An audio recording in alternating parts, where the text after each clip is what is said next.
আচ্ছা রুম্পা, তুমি সত্যি করে একটা কথা বলবা, তুমি আমার বিয়ে করছিলে কিসের জন্য? অবশ্যই বলবো, তার আগে বলো সব দেবতারা মিলে মা দুর্গাকে তৈরি করেছিল কেন? এটা তো সবাই জানে, অসুরদের বধ করার জন্য। এবার আমার প্রশ্নের উত্তর দাও। উত্তর তো তুমিই দিয়ে দিলা, আমি আর কি উত্তর দিব? বলছি না পুজোর মার্কেট করে দিতে পারবো না, কানের কাছে জ্ঞান জ্ঞান কেন করো? দেখো শেষবারের মতো বলতেছি, দুর্গাপূজা মার্কেট করে দিবা কি না? তুমি হাজারবার বলো পুজোর মার্কেট করে দেবো না, কি করবা বলো? বেশি কিছু করব না, দুর্গাপূজার দিন কালী পূজা করব, তোমারে বলি পাঠা বানাবো। হ্যালো জামাই বাবাজি, পুজোর মার্কেট করতে যাচ্ছি, তোমার জন্য কি আনবো বলো? মা জননী, আমি আপনার কাছে যেটা চাইবো সেটা কি আপনি দিবেন? যদি দেন তাইলে চাইতে পারি। তুমি আমার একটা মাত্র জামাই, তুমি যা চাবা তাই দেব, বলো তুমি কি চাও? তাইলে আপনি এক কাজ করেন, আপনার একমাত্র মেয়েরে আপনি ফেরত নিয়ে নেন। আরে জামাই, পুজোয় তো তোমারে কিছু দেওয়ার কথা বলছি, নেওয়ার কথা তো বলি নাই। অরুণদা, পূজা তো চলে আসছে, পূজার মার্কেট করবেন না? জি ভাবি, কালকে রাতেই পূজার সব মার্কেট কমপ্লিট করে দিয়ে আসছি। এই তুমি মিথ্যা কথা বলো কেন? তুমি আমারে পুজোর মার্কেট কখন করে দিলা? ভাবি, আপনি কি দুর্গা পূজার মার্কেটের কথা জিজ্ঞেস করছিলেন নাকি? এক মিনিট, এই তুমি কোন পূজারে মার্কেট করে দিয়ে আইছো? বলছি না পুজোর মার্কেট করে দিতে পারবো না, ফালতু পয়সা আমার পকেটে নাই। চুপচাপ টাকা নিয়ে এসো, আমারে খেপায় না, ফল ভালো হবে না। এই তুমি ধুমকি কারে দিচ্ছ? তুমি জানো না আমি সিংহ, সিংহ কারো ধুমকির ভয় পায় না। তুমি হয়তো ভুলে গেছো, সিংহের ঘাড়ের ওপর দুর্গাই বসে থাকে।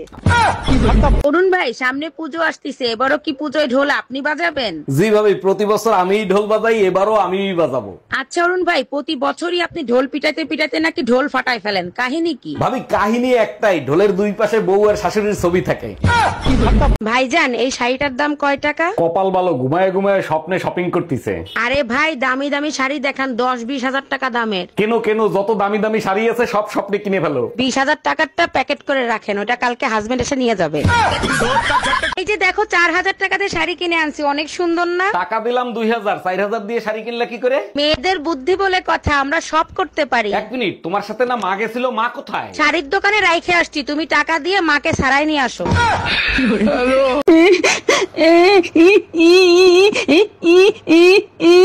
এই রুম্পা, কি হয়েছে তোমার? এইভাবে কাঁদতেছো কেন?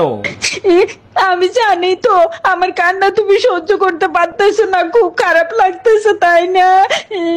আরে না, তুমি এইভাবে কানলে আমার হাসি ঠেকাইতে পারি না।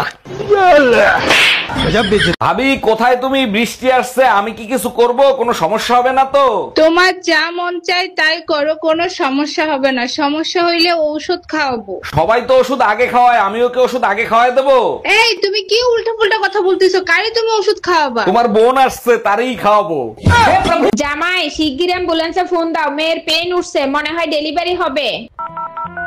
হ্যাঁ, হ্যালো, অ্যাম্বুলেন্স, বা বা বা বা বা থাক জামাই, কষ্ট করে আর ফোন দিতে হবে না, তোমার ছেলে হইছে।